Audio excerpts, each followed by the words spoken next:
ಎಲ್ಲರಿಗೂ ನಮಸ್ಕಾರ. ನಾನು ನಿಮ್ಮ ಪ್ರೀತಿಯ ಚೈತ್ರ. ಮೂರನೇ ದಿನದ ದೀಪಾವಳಿಯ ವಿಡಿಯೋದೊಂದಿಗೆ ನಿಮ್ಮ ಮುಂದೆ ಹಾಜರಾಗಿದ್ದೇನೆ. ದೀಪಾವಳಿಯ ದಿನದಂದು ಎಲ್ಲಿ ಹಾಗೂ ಹೇಗೆ ದೀಪವನ್ನು ಹಚ್ಚಿಡಬೇಕು ಅನ್ನೋದರ ಸಂಪೂರ್ಣ ಮಾಹಿತಿಯನ್ನು ನಿಮಗೆ ಈ ದಿನ ಕೊಡೋಣ ಅಂತ ಹೇಳಿ ನಾನು ನಿಮ್ಮ ಮುಂದೆ ಹಾಜರಾಗಿದ್ದೇನೆ. ಪ್ರತಿ ವರ್ಷ ಅಶ್ವಯುಜ ಮಾಸದಲ್ಲಿ ಬಹಳ ವಿಜೃಂಭಣೆಯಿಂದ ಆಚರಿಸಲಾಗುವ ಹಬ್ಬ ಅಂತ ಹೇಳಿದರೆ ಅದು ದೀಪಾವಳಿ ಅಂತಲೇ ಹೇಳಬಹುದು. ದೀಪಾವಳಿಯ ದಿನದಂದು ಲಕ್ಷ್ಮೀ ದೇವಿಯನ್ನು ಹಾಗೂ ಗಣೇಶನನ್ನು ಹಾಗೂ ರಾಮಕೃಷ್ಣರನ್ನು ಹೆಚ್ಚಾಗಿ ಪೂಜೆ ಮಾಡುವ ಪದ್ಧತಿ ರೂಢಿಯಲ್ಲಿದೆ. ದೀಪಾವಳಿ ಅಂತ ಹೇಳಿದ್ರೇ ಹಾಗೆ ಅಲ್ವಾ, ದೀಪಗಳ ಹಬ್ಬದಂದು ದೀಪವನ್ನು ಇಡದೆ ಹೋದರೆ ಮನೆಗೆ ಕಳೆ ಇಲ್ಲ ಅಂತಲೇ ಹೇಳ್ಬೋದು. ನೀವು ಮನೆಯ ಹೊರಗಡೆ ದೀಪಗಳನ್ನು ಬೆಳಗುವ ಮೊದಲು ನಿಮ್ಮ ಮನೆಯ ದೇವರ ಕೋಣೆಯನ್ನು ದೀಪಗಳಿಂದ ಅಲಂಕರಿಸಿ, ಅಥವಾ ಒಂದು ದೀಪ ಇಟ್ಟರೂ ಸಾಕು, ಅಥವಾ ದೇವರಿಗೆ ಅಂತ ಹೇಳಿ ನಾವು ದೀಪ ಇಡ್ತೇವಲ್ಲ ಅದಾದರೂ ಸಾಕು. ಬಟ್ ಒಂದು ದೀಪ ಅಂತೂ ದೇವರ ಕೋಣೆಯಲ್ಲಿ ಮೊದಲಿಗೆ ಇಡಲೇಬೇಕು. ಸಾಸಿವೆ ಎಣ್ಣೆ ಅಥವಾ ತುಪ್ಪದ ದೀಪವನ್ನು ಕೂಡ ಹಚ್ಚಬಹುದು, ಒಳ್ಳೆಯದು, ಮಂಗಳಕರ ಅಂತಲೇ ಹೇಳಬಹುದು. ದೀಪಾವಳಿಯ ದಿನದಂದು ಸಾಂಪ್ರದಾಯಿಕವಾಗಿ ಸೂರ್ಯಾಸ್ತದ ನಂತರ ಅಂದರೆ ಪ್ರದೋಷ ಕಾಲದಲ್ಲಿ ಮನೆಯ ಒಳಗೆ ತುಳಸಿ ಬಳಿ ಅಥವಾ ಅಂಗಳದಲ್ಲಿ ಹಾಗೂ ಮನೆಯ ಸುತ್ತಲೂ ದೀಪವನ್ನು ಹಚ್ಚಿಡಬೇಕು. ದೀಪಾವಳಿಯ ದಿನದಂದು ಮಣ್ಣಿನ ದೀಪವನ್ನು ಬೆಳಗುವುದರಿಂದ ಮನೆಯಲ್ಲೂ ಧನಾತ್ಮಕ ಶಕ್ತಿ ಹೆಚ್ಚಾಗ್ತದೆ. ದೇವರ ಕೋಣೆಗೆ ದೀಪವನ್ನು ಇಟ್ಟ ಆದ ಮೇಲೆ ನಿಮ್ಮ ಮಹಾದ್ವಾರಕ್ಕೆ, ಮುಖ್ಯ ದ್ವಾರಕ್ಕೆ ಖಂಡಿತವಾಗೂ ದೀಪವನ್ನು ಇರಿಸಿ. ಸಾಧ್ಯವಾದರೆ ಲಿವಿಂಗ್ ರೂಮ್ನಲ್ಲಿ ಕೂಡ ದೀಪ ಹಚ್ಚಿಡಿ. ಪಾಸಿಟಿವ್ ಎನರ್ಜಿ ಹೆಚ್ಚಾಗಿ ಹರಡ್ತದೆ, ಮನಸ್ಸಿಗೂ ನೆಮ್ಮದಿ ಸಿಗ್ತದೆ.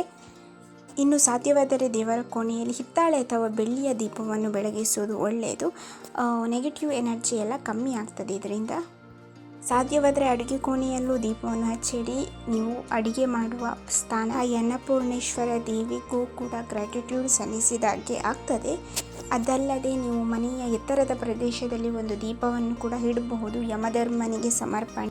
ಅಡುಗೆ ಮನೆಯ ಆಗ್ನೇಯ ಮೂಲೆಯಲ್ಲಿ ದೀಪವನ್ನು ಇಡುವುದರಿಂದ ಉತ್ತಮ ಆರೋಗ್ಯ ಮತ್ತು ಆಹಾರ ಹಾಗೂ ಸಮೃದ್ಧಿಯನ್ನು ಕೂಡ ಕಾಣಬಹುದು. ನಿಮ್ಮ ಮನೆಯ ಎಲ್ಲ ಸ್ಥಳಗಳಲ್ಲಿ ದೀಪವನ್ನು ಬೆಳಗಿಸಿ. ಪ್ರತಿಯೊಂದು ದೀಪವು ವಿಭಿನ್ನ ಆಶೀರ್ವಾದ, ಆರೋಗ್ಯ, ಸಂಪತ್ತು, ಶಾಂತಿ ಹಾಗೂ ಸಮೃದ್ಧಿಯನ್ನು ಪ್ರತಿನಿಧಿಸುತ್ತದೆ. ಇದನ್ನು ಸಾಧ್ಯವಾದರೆ ಖಂಡಿತವಾಗಿ ಮಾಡಿ. ಕ್ಯಾಂಡಲ್ಗಳನ್ನು ಇಡುವುದಕ್ಕಿಂತ ದೀಪಗಳನ್ನು, ಅದು ಸಹ ಮಣ್ಣಿನ ದೀಪವನ್ನು ಬೆಳಗುವುದು ತುಂಬಾ ಒಳ್ಳೆಯದು. ಶುಭ ಫಲಗಳಿಗಾಗಿ ನಿಮ್ಮ ಮನೆಯ ಸುತ್ತ 5 ಅಥವಾ 7 ದೀಪವನ್ನು ಹಚ್ಚಿಡಬಹುದು.